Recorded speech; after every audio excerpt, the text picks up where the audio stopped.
Почему нужно лечить кашель?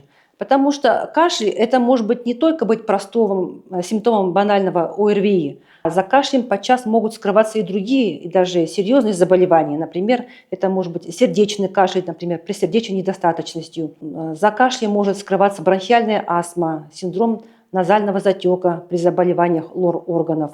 В конце концов, это может быть туберкулез, это может быть коклюш, это могут быть другие заболевания, которые диагностирует только врач.